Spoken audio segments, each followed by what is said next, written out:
আসসালামু আলাইকুম রহমতুল্লাহি ওবরকাতুহু।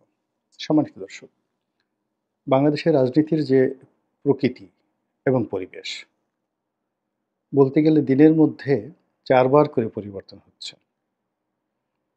মানে ২৪ ঘন্টার মধ্যে প্রতি ৮ ঘন্টা পর, পর পরিবর্তন হচ্ছে।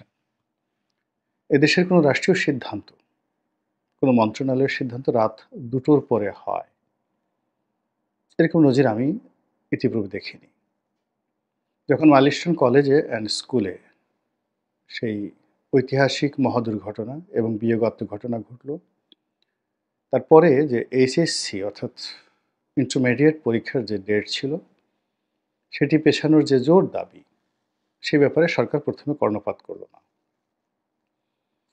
পরবর্তীকালে যখন পরিস্থিতির চাপ, তাপ এবং গুরুত্ব তারা মোটামুটি বুঝতে পারল, বিশেষ করে তাদের কর্তা ব্যক্তিরা যখন সেই নানাভাবে নিগৃহীত হতে থাকলেন সেই মাইলস্টোন কলেজে গিয়ে, তখন তারা পরের দিনের যে এইচএসসি পরীক্ষা সেটা নেওয়া হবে না, এরকম একটা সিদ্ধান্ত রাত ২টোর পরে তারা দিল। এর অর্থ যে আমাদের এই যে জোয়ার ভাটা, ৮ ঘন্টা পর জোয়ার হয়, ভাটা হয়, ২ বার জোয়ার, ২ বার ভাটা আমাদের দক্ষিণাঞ্চলে। তো সেই জোয়ার ভাটার সঙ্গে তাল মিলিয়ে বাংলাদেশের বর্তমান এই সরকারের যে রাজনীতি, এটি দৈনিক ৪ বার করে গতি পরিবর্তন করছে। কখনো জোয়ারে যাচ্ছে, কখনো ভাটিতে যাচ্ছে। জোয়ারে যখন যাচ্ছে তখন মনে হচ্ছে যে এই পৃথিবীটা বড়ই সুন্দর। আমরা মরে গেলেও ক্ষমতা ছাড়ব না। আমাদের একটা দায়িত্ব আছে না? এত বড় একটা বিপ্লবের পর জনগণ আমাদেরকে ক্ষমতায় বসিয়েছে। আমরা জনগণের একটা কুল কিনারা না করে, জনগণকে একটা অন্যরকম যাকে বলা হয় অনুভূতি না দিয়ে আমরা এই দেশ ছেড়ে কোথাও যাব না জোয়ারের সময়। কিন্তু ভাটার সময় তাদের মনে হয়, হায় আল্লাহ! এ কি? এটা দেখি সবাই বিশ্বাসঘাতক, সবাই মুনাফিক। সবাই তো স্বৈরাচারী বা ফ্যাসিবাদী সরকারের দোসর। চারিদিকে শুধু চক্রান্ত, কেউ কৃতজ্ঞতা স্বীকার করে না। এত খাওয়াই, এত পড়াই, পোলাও, কুরমা, বিরিয়ানি এগুলোর হিসাব তো আমাদের দিতে হবে। রাষ্ট্রীয় অর্থে আমরা তাদেরকে আনি, খাওয়াই, দাওয়াই। কত মিষ্টি, মিষ্টি কথা বলি। কিন্তু আমার ঘর থেকে বের হওয়ার পরই এদের কি হয়? কেন তারা আমার বিরুদ্ধে কথা কয়? তো এইরকম একটা পরিস্থিতিতে দিনে ২ বার, রাতে ২ বার তাদের মতামত পরিবর্তন হয়। ফলে আমরা যারা রাজনীতির বিশ্লেষণ করি, আমরাও আসলে কোনো গতি এবং প্রকৃতির প্রতি নির্ভর করতে পারি না। একবার মনে হয় যে জামাতের সঙ্গে এনসিপির সঙ্গে ডক্টর মোহাম্মদ ইউনূস এবং তার সরকারের একেবারে দহরম-মহরম সম্পর্ক। যেমন সম্পর্ক ১৯৭১ সনে পাকিস্তান সরকারের সঙ্গে জামাতের ছিল এবং জামাত বিশ্বাস করে তার বিশ্বস্ত লোকদেরকে এখানে রাজাকার, আলবদর আর শামস বাহিনীতে নিয়োগ দিয়েছিল এবং যেভাবে জামাত তাদের শীর্ষ নেতাদেরকে সেই ইয়াহিয়া খানের যে প্রাদেশিক মন্ত্রিপরিষদ, অর্থাৎ যুদ্ধকালীন সময়ে বাংলাদেশে যে মন্ত্রিপরিষদ ছিল, সেই মন্ত্রী পরিষদে জামাত তাদের প্রার্থীদের দিয়েছিল ঠিক একইভাবে। এখন তারা যে ঝুঁকি নিয়েছে, সেটা ৭১-এর চাইতে এই ঝুঁকি কোনো অংশে কম নয়। ৭১-এ বাংলাদেশে জামাতের যে স্থিতি ছিল, তাদের যে সংখ্যাগরিষ্ঠতা ছিল, তাদের অর্থনৈতিক ভিত্তি ছিল, সে তুলনায় এখন ১০০ গুণের বেশি ইন অল রেটিং তারা আছে। তো কাজেই এখান থেকে যদি তারা বিচ্যুত হয়, পদচ্যুত হয়, মানে ক্ষমতাচ্যুত হয় আর আঘাতপ্রাপ্ত হয় পুনরায়। আগেরবার তো আওয়ামী লীগ তাদেরকে না বুঝে আঘাত করেছে। আর এইবার যারা ক্ষমতায় আসবে সেটা বিএনপি আসুক বা অন্য যে কেউ আসুক, তারা জামাতকে যে আঘাত করবে এটা বুঝে শুনে আঘাত করবে এবং সেই দিক থেকে বর্তমান সরকার জামাতের জন্য সবচেয়ে নিরাপদ। আবার এনসিপি নামক যে নতুন দলটি গঠিত হয়েছে তাদেরও ডক্টর মোহাম্মদ ইউনূস ছাড়া বিকল্প নেই এবং যেকোনো মূল্যে সরকারের সঙ্গে তাদের থাকতে হবে। এই সহজ সরল হিসাব অনুযায়ী আমরা সরকার, জামাত, এনসিপি এদেরকে ঐক্যবদ্ধ রেখে এর বিপরীতে আমরা মনে করি যে বিএনপি বা অন্যান্য রাজনৈতিক শক্তিগুলো তারা একটা জটলা পাকানোর চেষ্টা করবে। কিন্তু এটা থাকে না। মানে পদ্মা নদীর তীরে যেমন পলি মাটি থাকে না, চর যেমন থাকে না, তারপরে কোনো স্থাপনা টিকে না।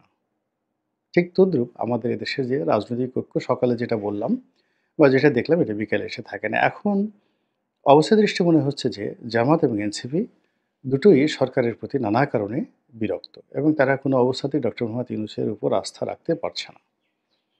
আর ডক্টর মোহাম্মদ ইউনূসের কাছাকাছি যারা এই বিভিন্ন সময় আসার চেষ্টা করেছে তার নূরের জিল্লতে, তার উত্তাপে, তার চেহারার সৌন্দর্যে, তার প্রজ্ঞা, মেধা এবং যোগ্যতার দাপটে সবগুলো সুহাকি তারা অর্থাৎ ইঁদুরের মতো মাথা নিচু করে ওই ভবন থেকে বের হতে বাধ্য হন এবং বের হওয়ার পরে তাদের আসলে কোনো জবানে বক্তব্য থাকে না, স্বর থাকে না কণ্ঠে, জিহ্বা নাড়াচাড়া করার মতো শক্তি সামর্থ্য তাদের থাকে না। তো এইভাবে চলছে, টানা হেঁচড়া চলছে। কিন্তু এখন আজকের এই যে দিনটিতে আমি ভিডিও করছি সেটি হলো জুলাই মাসের একেবারে শেষ সময়। এই জুলাই মাসের একেবারে শেষ ২-৩টি দিন আছে মাত্র। এখন বাংলাদেশের যে পরিস্থিতি আন্তর্জাতিকভাবে, তারপর স্থানীয়ভাবে এতটা জটিল আকার ধারণ করেছে। যেমন ধরুন, আমেরিকা কোনো অবস্থাতেই ডক্টর মোহাম্মদ ইউনূসকে আর ছাড় দিতে চাচ্ছে না। ডোনাল্ড ট্রাম্প প্রশাসনের কাছ থেকে ন্যূনতম যতটুকু আশা করা যাচ্ছিল, সেই আশার কোনো রকম বাণী শোনা যাচ্ছে না।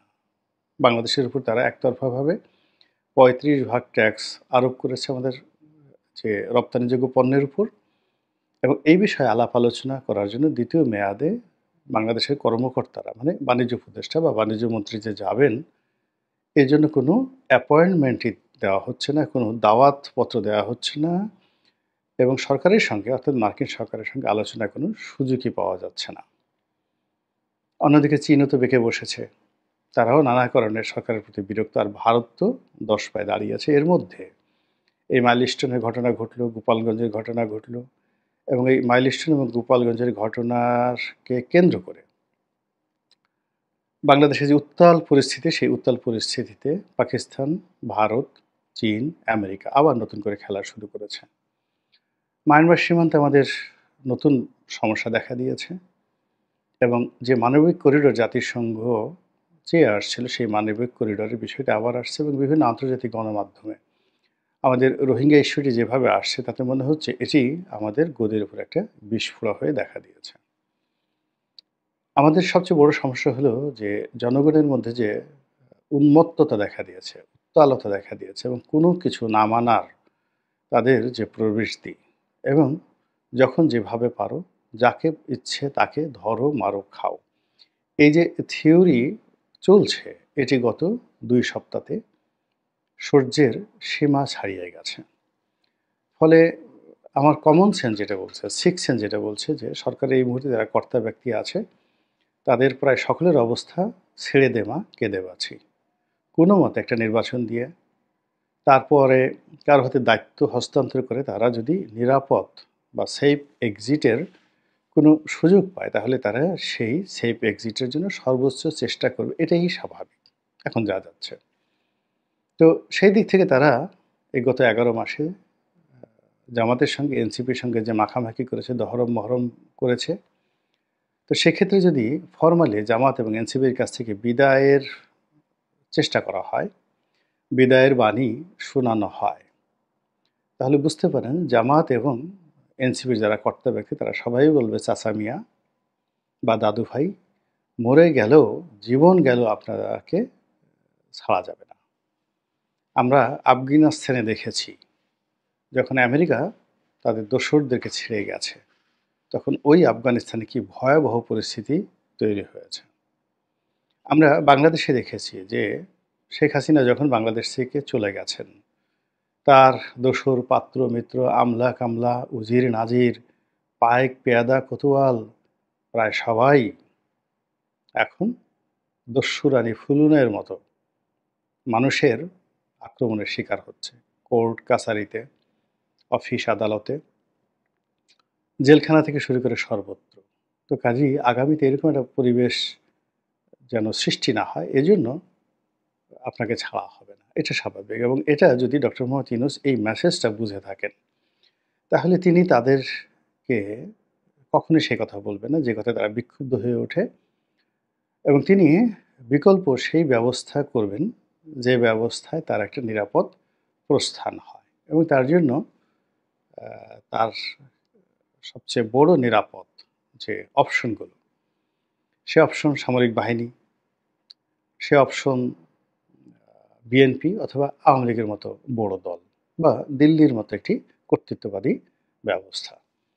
তো ঘটনা যাই হোক না কেন, এখন যেহেতু তাদের প্রথম এবং প্রধান যাকে বলা হয় উপলক্ষ্য, লক্ষ্য এবং উদ্দেশ্য, এটি হলো একটা সেফ এক্সিট, নিরাপদে প্রস্থান। এখান থেকে সুন্দরভাবে যেভাবে অতীতকালে মঈনুদ্দিন এবং ফখরুদ্দিন বাংলাদেশ থেকে আমেরিকা চলে গিয়েছিল এবং যেভাবে ৭৫-এর ১৫ই আগস্টের পর যারা কুশীলব ছিলেন, তারা যেভাবে প্লেনে করে পালিয়ে যাওয়ার সুযোগ পেয়েছিলেন, তো সেক্ষেত্রে যদি বর্তমান সরকারের সবকিছু অস্বাভাবিক হয়, যদি স্বাভাবিক না চলে অস্বাভাবিক হয় এবং সেক্ষেত্রে তাদের যে বিকল্প, সেই বিকল্প পথটি কোনো অবস্থাতেই সহজ হবে না, স্বাভাবিক হবে না এবং তারা মানবিক কারণে, সঙ্গতির কারণেই একটা নিরাপদ প্রস্থান চাইবেন এবং সেই প্রস্থান দেওয়ার মতো একমাত্র সক্ষমতা রয়েছে বিএনপির। তো এই কারণে বিএনপির যে চেয়ারপারসন, ভারপ্রাপ্ত চেয়ারপারসন বা চেয়ারম্যান জনাব তারেক রহমান সাহেবের সঙ্গে ডক্টর মোহাম্মদ ইউনূসের যে বৈঠক, এই বৈঠকটি বাংলাদেশের রাজনীতিতে রীতিমতো আগুন ধরিয়ে দিয়েছিল। এই বৈঠকের ফলে চরমোনাই, জামায়াত ইসলামী, এনসিপি সবাই বিক্ষুব্ধ হয়েছিল। আবার সেই বিক্ষোভ আ আ কিছুটা কমতে না কমতেই যে প্রবলেমগুলো এই ভিডিওর শুরুতে বলেছিলাম যে মায়ানমার সীমান্তে মানবিক করিডোর, পাহাড়ে সমস্যা, আমেরিকাতে শুল্ক সমস্যা, মাইলস্টোন স্কুল অ্যান্ড কলেজে জঙ্গি বিমান আশ্রয়ে পড়া, তারপর বহু হতাহত এবং একই সঙ্গে গোপালগঞ্জের নির্মম ঘটনা। সব মিলিয়ে সরকারকে একটা ত্রাহি, ত্রাহি অবস্থার মধ্যে ফেলে দিয়েছে। এর মধ্যে ভারতীয় ঊর্ধ্বতন সেনা কর্মকর্তাদের নড়াচড়া, তাদের ঘন, ঘন দিল্লি থেকে কলকাতায় আসা, কলকাতা থেকে শিলিগুড়ি যাওয়া, এই জিনিসগুলো আমাদের দেশে কিন্তু মারাত্মক আতঙ্ক সৃষ্টি করেছে। তো সেই আতঙ্ক যে সরকারকে ধরবে না বা সরকারকে পেয়ে উঠবে না, সরকার এত বড় বীর হয়ে গেছে, সাহসী হয়ে গেছে, এটা মনে করার কোনো কারণ নেই। তো সঙ্গতির কারণেই তারা বিকল্প পথ খুঁজবে এবং আওয়ামী লীগের দেখেন যে বড়, বড় কর্তা ব্যক্তি যারা খুব হুমকি-ধামকি দিত, পালাবো না, দেশ ছেড়ে যাবো না, মেরে ফেলবো, কেটে ফেলবো, খেলা হবে, হ্যাং হবে, ত্যাং হবে। সবার আগে নিরাপদে, নিশ্চিন্তে স্ত্রী-পুত্র, সন্তানসহ সপরিবারে এই মানুষগুলো ভেগে গিয়েছে এবং এটা সবসময় হয়।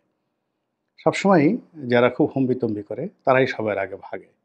ফলে এখন যারা খুব হম্বিতম্বি করছেন, খুব বড়, বড় কথা বলছেন, দম্ভ দেখাচ্ছেন, আপনি দেখবেন যে পালানোর ক্ষেত্রে যদি অপশন এসে যায়, তারা দরকার হলে ২ হাতকে পাখা বানিয়ে ফেলবে। তারা এখান থেকে উড়াল দিয়ে সোজা নেপালে চলে যাবে, হিমালয়ের পাদদেশে। অথবা তারা শরীরের সাথে মেশিন লাগাবে, অথবা তারা জিন-পরি ভূত হবে, অথবা তারা জাদু মন্ত্র দিয়ে নিজেদেরকে অদৃশ্য করে ফেলবে। যেভাবে হোক না কেন, আপনি এদের বেশিরভাগ লোককে খুঁজে পাবেন না। একটা চমৎকারভাবে কোথায় যেতে হবে, এই ফন্দি ফিকির আগে রেডি করে তারপরে কিন্তু সবাই বড়, বড় কথা বলছেন। এটাই হলো প্রকৃতির নিয়ম। তো সেদিক থেকে ধরুন যে তাদের যে সেফ এক্সিট যদি বিএনপির সঙ্গে সমঝোতার মাধ্যমে নিতে হয়, তাহলে এখন জামাতের সঙ্গে এবং এনসিপির সঙ্গে তাদের যে দহরম-মহরম সম্পর্ক চলছে, এটা থাকবে না। আর সেক্ষেত্রে আ বলতে গেলে আমরা যেটিকে শব্দে বলি যে বলির পাঠা।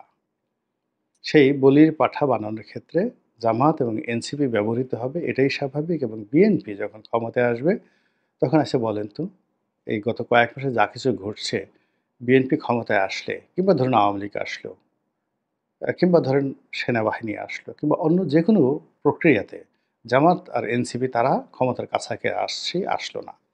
তো সেক্ষেত্রে জামাত এবং এনসিপিকে কিভাবে যারা রাষ্ট্র ক্ষমতায় থাকবেন তারা চুম্বন দিবেন, কিভাবে আলিঙ্গন করবেন, কিভাবে আদর যত্ন করবেন, সেই বিষয়গুলো না হয় না ভাবলেন। কিন্তু তারা যে বিপদে পড়বে, তারা যে বলির পাঠা হবে এতে কোনো রকম সন্দেহ নাই।